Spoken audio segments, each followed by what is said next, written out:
Bonjour et bienvenue. Aujourd'hui, nous allons ouvrir un livre que peu d'hommes ont eu l'occasion de lire. Un livre qui parle du silence qui s'installe, de la distance qui se creuse et surtout, des secrets qui permettent de tout reconstruire.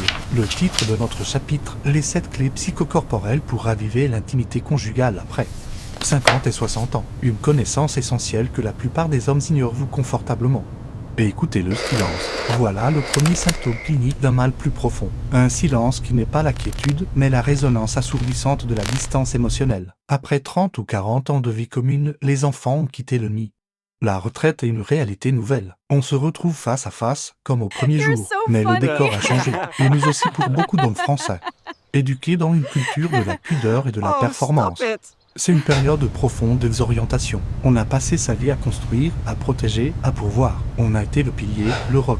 On a parlé investissement, carrière, avenir des enfants. Mais on a pris la syntaxe des émotions. C'est on conjugué le verbe ressentir au présent. Le problème, messieurs, c'est que notre ingénierie sociale ne nous a pas préparé à cette phase de l'existence. Le manuel de l'homme stoïque et efficace ne contient pas le chapitre sur la vulnérabilité, pourtant indispensable pour naviguer ces nouvelles eaux relationnelles. Alors, on observe cette femme que l'on aime, et on l'aperçoit lointaine, empreinte d'une mélancolie qu'on ne sait nommer. On sent une érosion conjugale, une fissure dans les fondations qui nous effraie.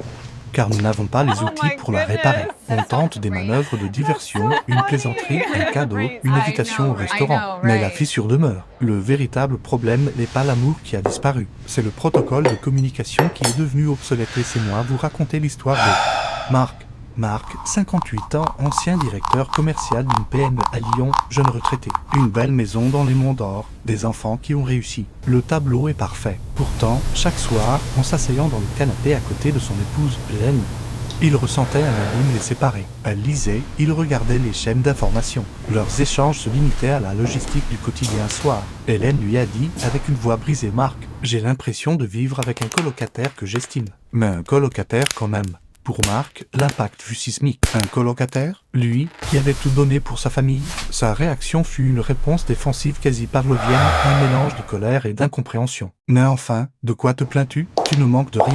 La conversation s'est close sur cette dissonance. Mais l'abîme s'est élargi. Marc s'est réfugié dans son garage, Hélène dans ses activités associatives. Ils entamaient des vies parallèles sous le même toit. La peur de Marc était viscérale, la peur de la perdre, la peur de cette solitude glaciale à deux. Il voyait se profiler le spectre du divorce gris, ce phénomène qui explose chez les seniors.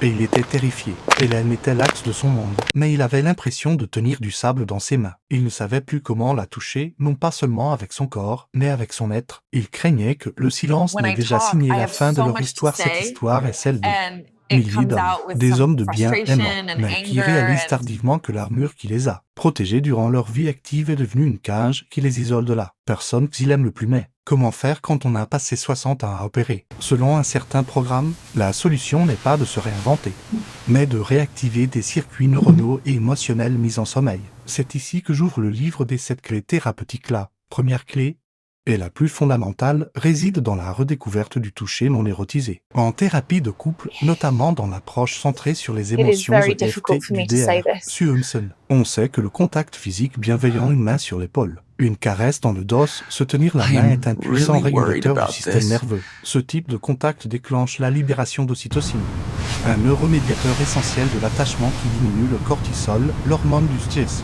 C'est un acte de corégulation qui communique la sécurité bien plus efficacement que les mots. Deuxième clé, une compétence active, l'écoute réflexive. Le psychologue On Gottman, après des décennies d'observation de couple dans son Love Lab, a démontré que la longévité d'une relation dépend de la capacité des partenaires à répondre aux tournants émotionnels de l'autre. Il ne s'agit pas d'écouter pour solutionner, mais pour valider. La prochaine fois que votre femme vous exprime une préoccupation, inhibez votre réflexe de proposer une solution. Pratiquez plutôt la validation en demandant « Je comprends que cela ait été difficile pour toi. Qu'est-ce que tu ressentis à ce moment-là » C'est une technique qui crée un sentiment de profonde connexion. La troisième clé est un prérequis psychologique à l'intimité authentique, la vulnérabilité. Les hommes sont conditionnés à percevoir la vulnérabilité comme une faille. Or, les travaux de la chercheuse Brené Brown ont prouvé qu'elle est en réalité le berceau de la confiance. C'est du lien. Partager une inquiétude, une peur, même minime, n'est pas un aveu de faiblesse. C'est un acte de confiance suprême, une invitation à entrer dans votre monde intérieur. C'est dire « je te fais assez confiance pour me montrer sans mon armure ». Quatrième clé. Mise en place de rituels de connexion.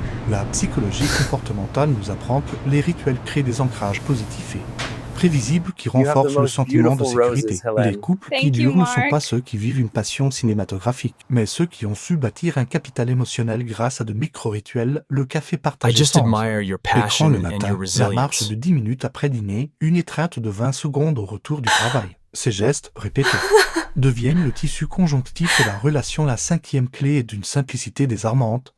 Le regard. Selon la théorie polyvagale de Stephen Porges, un contact visuel direct et bienveillant active notre circuit d'engagement social via le nerf vague, calmant notre système nerveux et nous rendant plus réceptifs à l'autre. Dans la routine, on se voit sans se regarder. Prenez le temps, au dîner, de simplement la regarder dans les yeux pendant quelques secondes, avec l'intention de la voir vraiment. C'est une forme de méditation. De la sixième clé consiste à recalibrer le compliment. Avec le temps, nos compliments deviennent transactionnels, portant sur le faire le repas était bon. La psychologie positive, initiée par Martin Seligman, nous invite à renforcer les traits de caractère, le être. Passer des compliments sur la performance à des affirmations sur l'identité, j'admire ta résilience face à cette situation, j'aime profondément ta générosité d'esprit. Vous ne commentez plus une action, vous reconnaissez et honorez la personne enfin.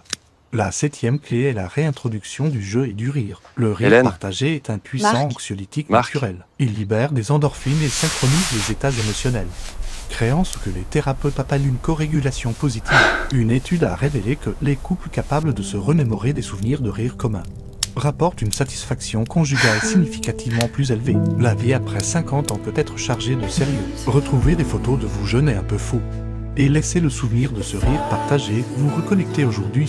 Cette clé ne sont pas des formules magiques, elles sont des outils thérapeutiques, des instruments de précision pour réparer le lien. L'histoire de Marc et Hélène, que je vous ai raconté, a connu un tournant. Un après-midi, en voyant Hélène s'occuper de ses rosiers, Marc s'est approché. Il a posé sa main dans son dos et, au lieu de parler du temps, il a dit « Tu sais, Hélène, quand tu as dit que j'étais un colocataire, ça m'a fait l'effet d'un choc. La vérité, c'est que j'ai terriblement peur de te perdre et je ne sais plus comment te le montrer jour-là. » Pour la première fois depuis des années, Hélène n'a pas vu la forteresse. Elle a vu son homme, et elle l'a pris dans ses bras. Votre histoire n'est pas terminée. Le livre de votre mariage a encore de nombreuses pages à écrire. N'essayez pas de tout mettre en œuvre simultanément. Ce serait contre-productif. Choisissez une seule de ces clés.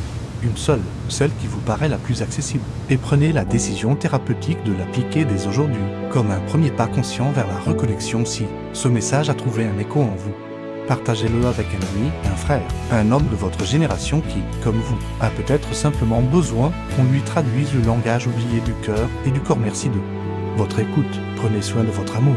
C'est l'investissement le plus précieux.